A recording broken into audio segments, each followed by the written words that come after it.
सत्संगत जी, प्यार से कहना धन निरंकार जी। सत्संगत जी, आज एक और नई साखी लेकर उपस्थित हूँ। आशा करती हूँ कि आप जी को ये साखी बहुत ही पसंद आएगी। तो आइए साखी सुनते हैं। सत्संगत जी, पुरानी साड़ियों के बदले बर्तनों के लिए मोल भाव करती एक संपन्न घर की महिला ने 2 साड़ियों के बदले एक टब पसंद किया। बर्तन वाले ने कहा, नहीं दीदी, बदले में 3 साड़ियों से कम तो नहीं लूँगा। और बर्तन वाले ने टब को वापस अपने हाथ में ले लिया। महिला बोली, अरे भैया, एक बार की तो पहनी हुई है, बिल्कुल नई जैसी साड़ियाँ हैं। एक टब के बदले में ये 2 साड़ियाँ भी ज़्यादा हैं। मैं तो फिर भी दे रही हूँ, लेकिन अगर कोई और रहता तो वो एक टब के बदले में 2 साड़ियाँ नहीं देता। बर्तन वाले ने फिर बोला, नहीं नहीं दीदी, 3 से कम साड़ियों में नहीं हो पाएगा। एक दूसरे को अपनी पसंद के सौदे पर मनाने की इस प्रक्रिया के दौरान घर के मालकिन को घर के खुले दरवाजे पर देखकर गली की एक वृद्ध महिला ने घर के मालकिन के पास आकर खाना मांगा। तब महिला की नजरें उस वृद्ध महिला के कपड़ों पर पड़ी। अलग अलग कतरनों को गांठ बांधकर बनाई गई उसकी साड़ी, उसे देखकर महिला को घृणा भी आने लगी और महिला मुंह बिचकाने लगी। लेकिन सुबह सुबह घर के दरवाजे पर कोई भिखारी मांगने वाला आया है, ये सोचकर अंदर से रात की बची रोटियां मंगवाई और उस वृद्ध महिला को रोटी देखकर पलटते हुए उसने बर्तन वाले से कहा, तो भैया क्या सोचा, 2 साड़ियों में दे रहे हो या वापस रख लो। बर्तन वाले ने उसे इस बार चुपचाप टब पकड़ाया और दोनों पुरानी साड़ियाँ अपने गट्ठर में बांधकर बाहर निकला। अपनी जीत पर मुस्कुराती हुई महिला जब दरवाजा बंद करने के लिए उठी तो सामने उसकी नज़र पड़ गई। गली के मुहाने पर बर्तन वाला अपना गट्ठर खोलकर उसकी दी हुई दोनों साड़ियों में से एक साड़ी उस वृद्ध महिला को दे दिया। अब हाथ में पकड़ा हुआ टब अब उस महिला को चुभता हुआ महसूस हो रहा था। बर्तन वाले के आगे अब वो खुद को बहुत ही छोटा महसूस कर रही थी। कुछ हैसियत ना होने के बावजूद बर्तन वाले ने उसे हरा दिया था।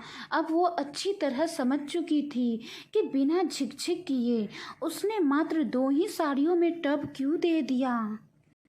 उस महिला को ये दृश्य देखने के बाद बहुत ही पछतावा होने लगा। वो सोचने लगी कि मैं तो संपन्न घर से हूँ और मेरे दरवाजे पर एक वृद्ध महिला आई जिसकी हालत बहुत ही खराब थी, जिसके पास ढंग को पहनने के लिए कपड़े नहीं थे, लेकिन मैंने उसे बासी रोटी देकर वहाँ से भेज दिया। और वो बर्तन वाला जो कपड़ों के बदले बर्तन देकर कमाई करता है, वो भी बहुत ही गरीब दिख रहा था, लेकिन उसने अपनी गठरी में से एक साड़ी उस वृद्ध महिला को दे दी ताकि उसकी कुछ तो मदद हो जाए। वो महिला आगे सोचने लगी, मेरे पास इतना धन दौलत होने का क्या फायदा, मेरी हैसियत तो बहुत ऊंची है, मेरे पास धन दौलत तो बहुत बड़ा है, लेकिन मैं अपना दिल बड़ा ना कर सकी। उल्टे में उस महिला के लिए मेरे अंदर घृणा की भावना जाग उठी। अब वो महिला पछतावे के भाव से अपने घर के किचन में गई और एक बर्तन में ताजे ताजे गर्मा गर्म खाना निकाला और उस खाने को और घर में से 2 साड़ियाँ लेकर वो महिला वृद्ध महिला के पास पहुंची।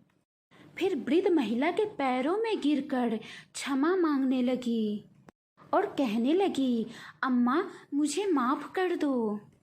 मैंने तुम्हारी इस हालत को बहुत ही घृणा के नज़रों से देखा और तुम्हें एक बासी रोटी देकर यहाँ से भेज दिया, जबकि मेरे पास किसी चीज़ की कमी नहीं है। लेकिन वो एक गरीब बर्तन वाला होते हुए भी तेरी इतनी मदद कर गया।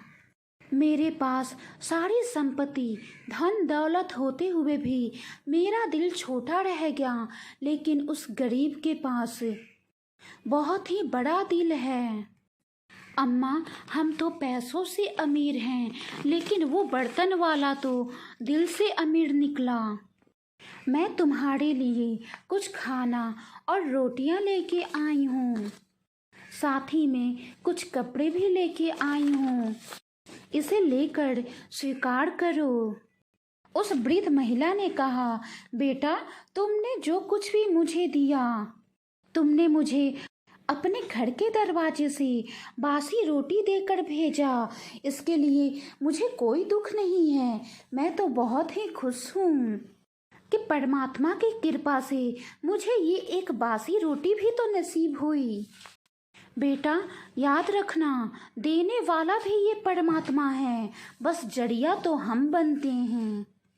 जीवन है तो अच्छाई भी है और बुराई भी है, लेकिन कौन सा मार्ग हमें चुनना है ये हम पर निर्भर करता है। परमात्मा तो हमें रास्ता दिखाते हैं, लेकिन चुनना हमें है।